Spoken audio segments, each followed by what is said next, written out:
Saya katakan pada ibu saya, bahkan Allah akan turunkan saat di dunia. Ayah saya meninggal saat saya masuk pesantren,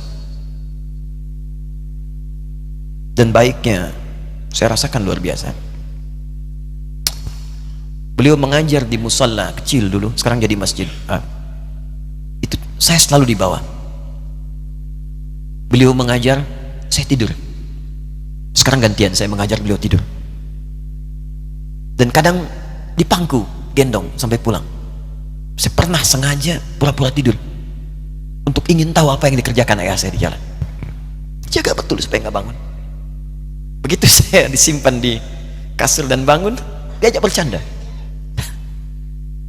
Saya mau masuk pesantren, beliau nggak sempat ngantar. Saya bertemu, beliau menangis, peluk saya, minta maaf nggak bisa ngantar ke pesantren. Saya belum mengerti apapun saat itu. Saya bertekad, insya Allah saya belajar dengan sungguh-sungguh. Sepekan 2 pekan saya dapat panggilan pulang. Saya tanya pada kakak saya yang ikut, sekarang ada di sini, di mana ayah? Beliau nggak jawab. Sampai di Bandung, paman saya, beliau sekarang Sekom MUI Jawa Barat, langsung menyampaikan, nampaknya nggak akan terkejar sampai sana, mungkin sudah dimakamkan.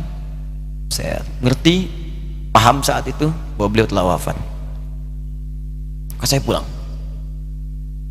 Maghrib saya sampai, saya dapati ibu di ruangan tengah. Saya datangi, saya menahan tangis, tidak menangis sedikit pun untuk membahagiakan ibu saya. Saya datang, saya peluk, saya temani tidurnya. Itu pertemuan saya dengan ayah saya terakhir di mimpi. Saya bermimpi melihat sudah pakai kemeja, tersenyum, mendadahi saya. Sudah. Besoknya saya cari ke kamar, ternyata Allahu Akbar, apa yang selama ini saya pelajari di pesantren, kitabnya sudah ada di kamar semua, sudah disiapkan. Saya menangis saat itu. Saya bawa mushaf.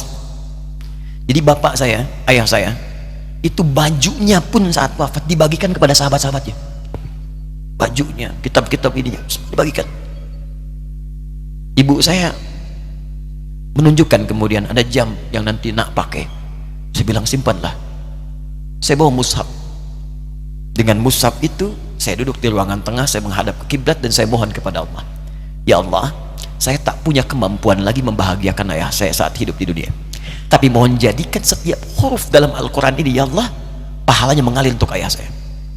Begitu saya bacakan saat itu, tak bisa saya berhenti, dan tiba-tiba langsung masuk ayatnya, artinya, posisinya, nomornya, gak pernah berhenti, masuk.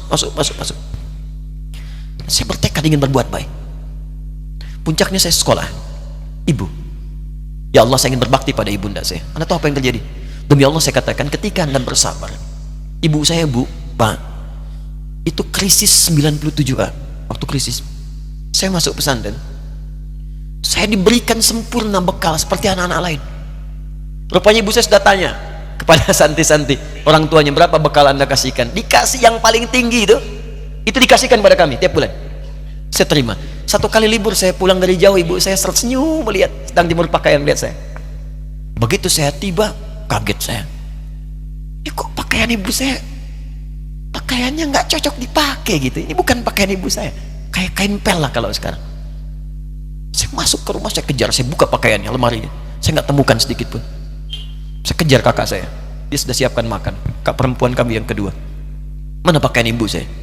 Perhatikan jawabannya. Dia menangis saat itu. Dia bilang, mama itu telah menjual semua perhiasan dan pakaiannya untuk pendidikan kamu.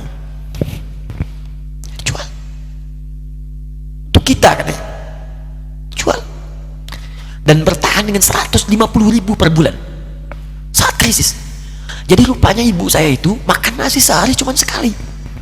Beliau mengajar, di berangkat sekolah itu cuma makan pisang, minum kopi, makan nasinya malam.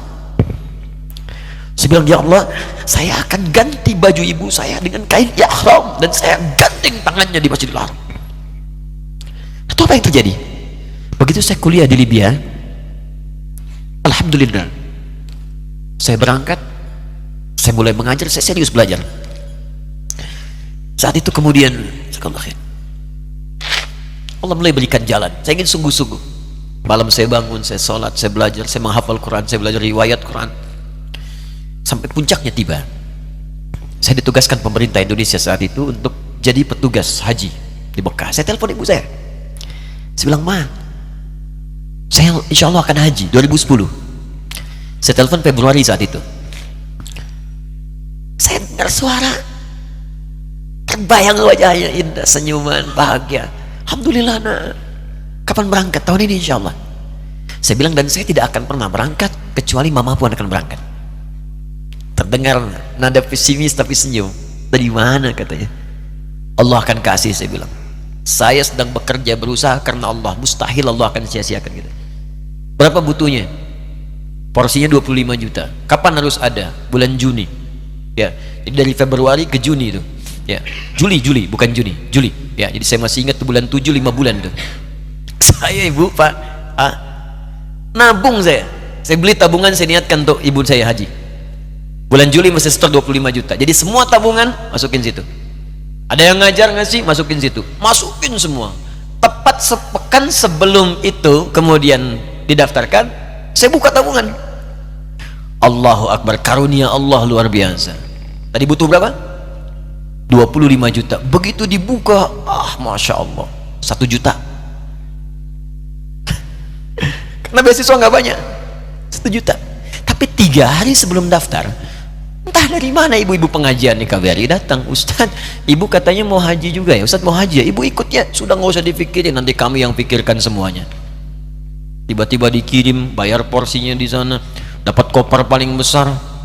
Bayangkan, tadinya kopernya belum datang, telepon lagi, nak koper belum datang katanya.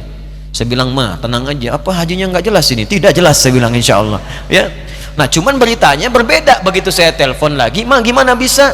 Nah, telah keluar pengumumannya. Kapan, Ma? 2013. Loh, kan saya haji 2010, nggak bisa, harus 2010. Lihat kalimat ibunda saya. Nah, jangan pernah mengambil hak orang lain. Allah kasih 2013, alhamdulillah. Saya bilang, Ma, kita tidak harus mengambil hak orang lain, tapi kita meminta kepada Allah yang memanggil kita. Boleh jadi Allah akan berikan tambahan kuota pada tahun ini. Doa lagi, minta, pulang ke masjid. Tiba-tiba ada sidang oki di Istanbul saat itu, keputusan 1.000. Setiap ada 1.000 muslim, 1 kuotanya. Saat itu Indonesia dapat tambahan 22.000, termasuk ibu saya ada di situ. Ya, acara malam Al-Qadar 27 Ramadan, malam masih ingat betul, saya jadi MC dengan rektor pada saat itu. Saya nggak pernah bawa handphone, tiba-tiba handphone itu saya bawa, berbunyi kemudian telepon itu. Saya minta pada rektor izin, saya angkat dulu, diperkenankan. Saya kemudian ke belakang masjid, saya angkat. Tiba-tiba saya dengar suara sudah menangis.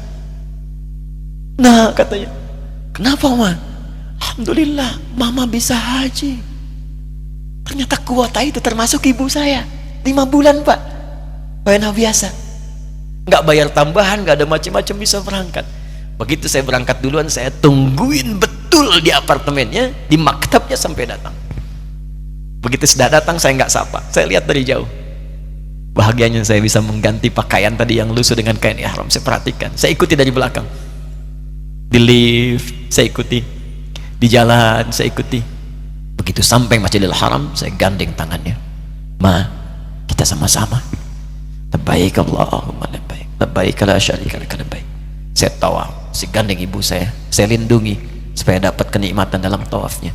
Begitu saya rasakan bagaimana Sayyidah Hajar bekerja keras untuk Ismail. Saya balas di situ, saya gandeng tangan yang kanan, saya minta pada Allah, muliakan ibu saya ya Allah, muliakan ibu saya, muliakan, berikan saya kesempatan membahagiakannya. Cuman yang kanan digandeng, yang kiri kosong, karena sudah tidak ada.